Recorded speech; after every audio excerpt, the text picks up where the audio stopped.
Chapter 7. Then came together unto him the Pharisees, and certain of the scribes, which came from Jerusalem. And when they saw some of his disciples eat bread with defiled, that is to say, with unwashen hands, they found fault. For the Pharisees, and all the Jews, except they wash their hands oft, eat not, holding the tradition of the elders. And when they come from the market, except they wash, they eat not. And many other things there be, which they have received to hold, as the washing of cups, and pots, brassen vessels, and of tables. Then the Pharisees and scribes asked him, Why walk not thy disciples according to the tradition of the elders, but eat bread with unwashen hands? He answered and said unto them, Well hath Esaias prophesied of you hypocrites, as it is written, This people honoureth me with their lips, but their heart is far from me. Howbeit in vain do they worship me, teaching for doctrines the commandments of men. For laying aside the commandment of God, ye hold the tradition of men, as the washing of pots and cups and many other such like things ye do. And he said unto them, Full well ye reject the commandment of God, that ye may keep your own tradition. For Moses said, Honor thy father and thy mother. And, whoso curseth father or mother, let him die the death. But ye say, If a man shall say to his father or mother, It is Corban, that is to say, a gift, by whatsoever thou mightest be profited by me, he shall be free.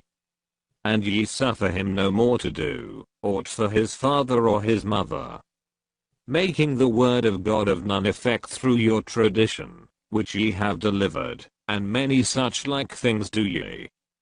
And when he had called all the people unto him, he said unto them, Hearken unto me every one of you, and understand.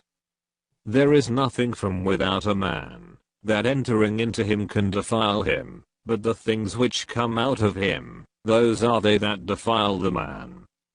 If any man have ears to hear, let him hear. And when he was entered into the house from the people, his disciples asked him concerning the parable. And he saith unto them, Are ye so without understanding also? Do ye not perceive, that whatsoever thing from without entereth into the man, it cannot defile him? Because it entereth not into his heart, but into the belly, and goeth out into the draught, purging all meats. And he said, That which cometh out of the man, that defileth the man.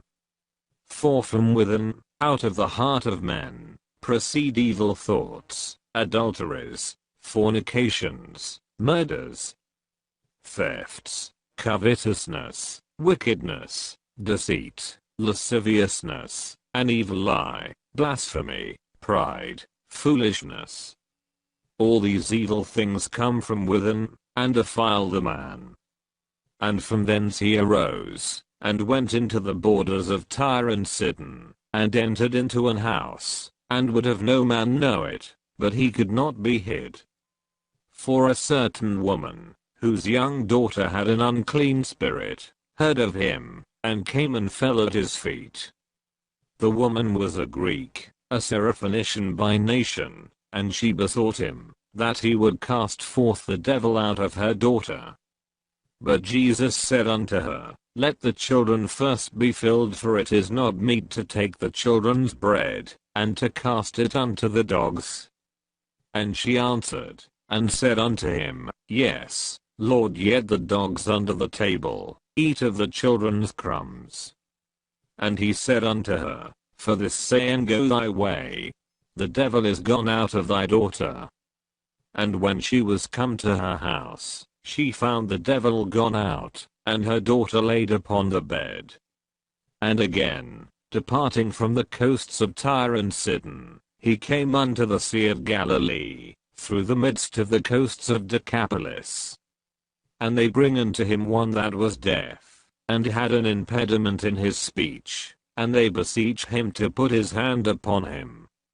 And he took him aside from the multitude, and put his fingers into his ears, and he spit, and touched his tongue. And looking up to heaven, he sighed, and saith unto him, Ephphatha, that is, be opened. And straightway his ears were opened, and the string of his tongue was loosed, and he spake plain.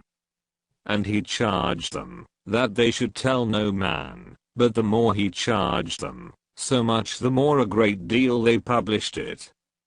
And were beyond measure astonished, saying, He hath done all things well, he maketh both the deaf to hear, and the dumb to speak.